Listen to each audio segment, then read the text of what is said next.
Hello everyone, welcome back. Today I've got a special video for you. I figured, hey, now's a good time to talk about what's the most undervalued SPAC out there.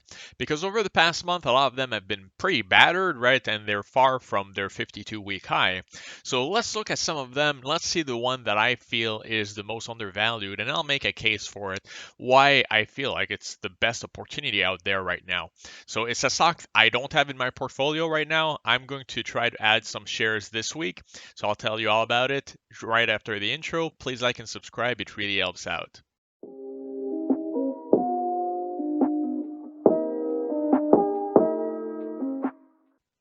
All right, guys, when it comes to the most undervalued SPACs out there are a few candidates we could look at. One of them would be DPHC Lordstown.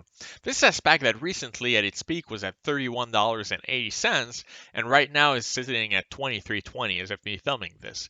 So this doesn't tell the entire story because on Friday, the low of the day was at $21.08.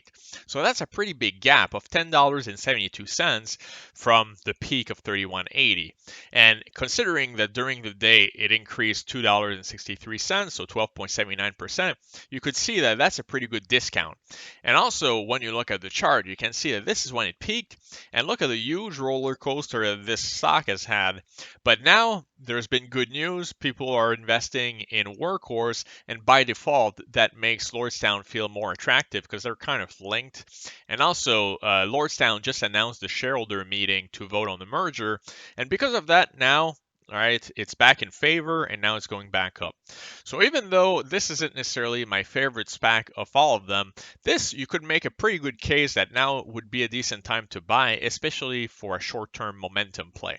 But still, that's not the SPAC that I feel is the most undervalued and the best play right now. But what about SPAQ Fisker? This is another SPAC that's got absolutely murdered over the past month, but now we're starting to see some signs of recovery. This is a stock that at its peak was at 21.60 and now it's at 14.60, so that's a $7 difference, which feels like a pretty good discount, especially when you consider that on Friday it was up 4.73%. So again, if we look at the chart, right, long term, it got absolutely murdered and it went down under $13. But now, over the past few days, as they announced that the shareholder meeting to vote on the merger was going to happen on October 28th, there's been a nice little incline on MACD. And because of that, as you can see, the price has been going up steadily over the past few days. So, what about this SPAC? Is it the most undervalued right now? Well, again, you could make a very good case that this is a good opportunity right now for a short-term momentum play. This is another stock that I don't like long-term. I feel like it's way too speculative. But in the short term, there's potential to make profits here because this is a stock that people have been willing to bid up to 21.60 in the past, so it has a much higher ceiling than the current price of 14.60. But is this the SPAC that I feel is the most undervalued right now? Nope, still not the one. All right. Enough with the teasing. My number one most undervalued SPAC right now is LCA. LCA is a stock I've talked about before, Golden Nugget Online, but now with the retracement of the price in the past month, I feel like it's getting to be a good opportunity again. So here's why I'm saying this. So at its peak, it was 1928, and right now it's at 1410. So what I like about the looking at the 52-week highs is that it kind of gives you an indicator of at some point people were willing to pay for the stock above $19. So to me right now that is the ceiling. And right now you're getting a pretty good discount at $14, especially if you bought it when it was in the 13s just this past week. But if you look at it in the past month, down 26.51%. Well, what's happened in the past month that would make the stock drop? Absolutely nothing. Zero negative news concerning this company, right? So what happened if you look at it is this is approximately when people started to second guess the SPACs, right? And there were bad news with Nikola, the CEO. So people started to really look into the different SPACs. And Tillman Fertitta, the CEO for LCA, which is also owner of Golden Nugget Online, it just doesn't sit well with a lot of people. So people started to second guess their investment in this company. And because of that, as you can see, what a fall from grace, right? So there was a little rebound and then it's been going mostly sideways. But what's causing this? I mean, there's literally no negative news. people are waiting for the announcement for the shareholder meeting to vote on it, right? And that's been going on for a while. This was the preliminary proxy statement on August 12th. Since then, we got a revised statement and we've got additional material that was submitted, but we really haven't had any significant announcement in a while. And while there was all this uncertainty in the market, people just started to lose hope. This stock kind of went on the wayside as people focused on more momentum based stocks. So I was in this stock before, right? And I actually sold my position at $17. My stop loss triggered. So, as you can see, I made a small profit of $1,400. But now I'm looking to re-enter the position, and here's a couple reasons why. So let's kick things off by talking about the CEO, Tillman Fertitta, how everyone is suspicious about him. And I'll be honest with you guys, I don't like the fact that he's on both sides of the transaction any more than you do, any more than anyone else does. Everyone knows it's suspicious. No one likes the fact that there's some debt involved, and he's kind of trying to save his other companies by passing on some debt to Golden Nugget Online. So we all agree this is crappy, but at the same time, does that mean that there's no value in Golden Nugget Online, that it's going to be a bad company? I don't believe so at all. In fact, the company has a lot of good positives going for it. So this is Tillman Fertitta. He has a lot of businesses that he's taking care of. He's not going to be the main key guy in this organization. Thomas Winter, the president, will be. Michael Arwell, the CFO, and Warren Stephen, the VP of Product and Operations. These are the three key people when it comes to Golden Nugget Online. Not Tillman Fertitta. Tillman Fertitta is already gone working on LCA 3, which not only tells us that it's very, very likely that LCA 2 is going to be merging fairly soon, right? We can expect an announcement any day now, but it also tells us that he doesn't have time to manage Golden Nugget Online on a day-to-day basis. These guys are, and Thomas Winter has been around since the beginning of Golden Nugget Online. He basically built it from the ground up. So as long as he's the key man, I have no problem with the management team for Golden Nugget Online. And then there's the revenue growth. So this is FMCI. This is a SPAC that everyone believes in. I do. I love this company. And over the past month, even though the SPAC world has been kind of battered, well, FMCI held its own, right? It didn't really lose a lot of money. And right now it's at $24.40. So above the psychological mark of $20, which is hard to sustain. So why is that? Well, one of the key reasons is that every quarter they publish their earnings. And recently they announced that they made 41 million in revenues, a 71% increase year over year. Well, that gives the investors a lot of confidence because this company is in the market right now. It's not super speculative, right? They have distribution, they're in grocery stores, they're all over the place, and because of that, they're getting revenues every year.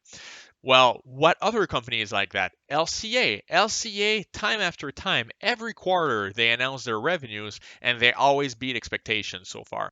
So the latest report we have is from Q2. They haven't announced their Q3 results yet, but they should be announced fairly soon and re-spark interest in the company because the numbers are going to be excellent. But if we go back to Q2, here are the numbers that they announced. 28.2 million in gross revenues, 85% increase year over year. And then if we skip back to operating income, 8.5 million, a 74% increase year over year. Now let's go to what Thomas Winter, the senior vice president, says. He mentioned that our second quarter beat our target, supported by record players activity, and then we're confident we will exceed our revenue and operating income forecast in New Jersey this year. Plus, of course, they're still working on getting the license in Michigan and Pennsylvania. So this is the revenue for this company, and as you can see, it compares very favorably with all the other SPACs, right? This is a company that is in the market right now. They're making profit right now, not in 3-4 years. You're getting profit right now when you buy into this company, right? So that's why it should behave kind of like FMCI.